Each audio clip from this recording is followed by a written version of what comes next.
Okay, so today we're going to talk about trying to prune a new leader or train a new leader in a tree that's had some winter dieback.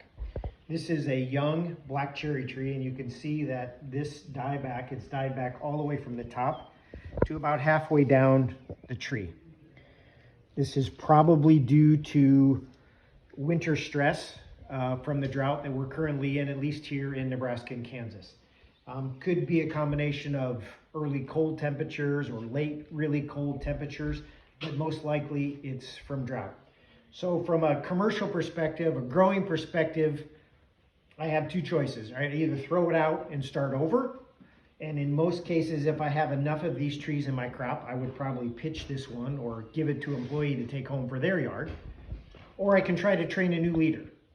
In the case of a homeowner that has a tree like this, you probably want to try to save it. You invested in the tree and you'd like to try to save it and keep it and see how it grows. So today we're going to talk about how can I get this tree back to a place where it's going upward again and not so much outward.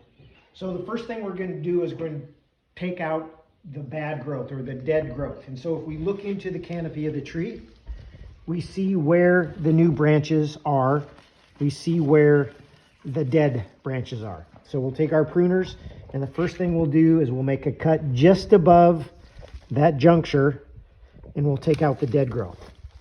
And if you look at the end of the stem, you can see there's no indication of any kind of green, so we've made a good cut there.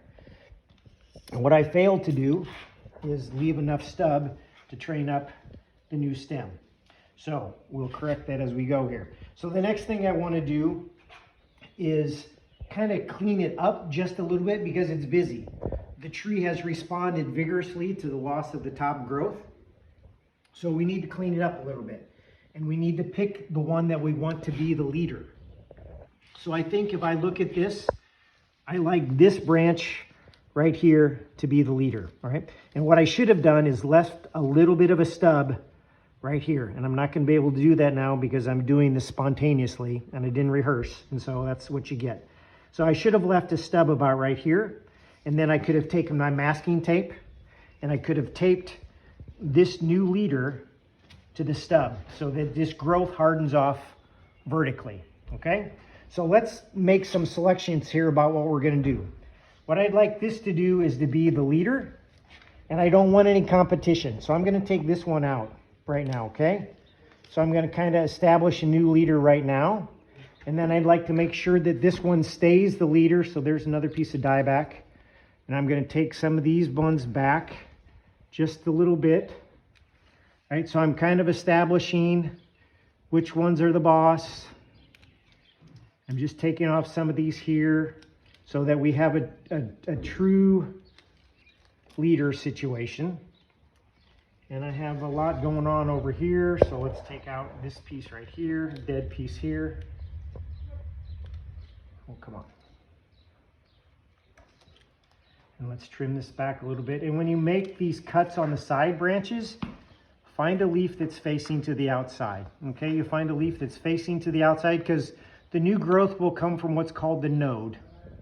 And if I pick an inside leaf, say like this one here, that growth will come back across the middle of the tree and it will rub in the middle, cause interference in the middle. I would like this middle of the canopy to stay open, so I will trim to an outside branch like that. So this is kind of a rough case, so we're doing a lot of pruning, more than I really wanted to do, but that's what you really need to do to kind of get this new leader established. And I think I'm going to stop there. What we would do probably is let this grow for this year.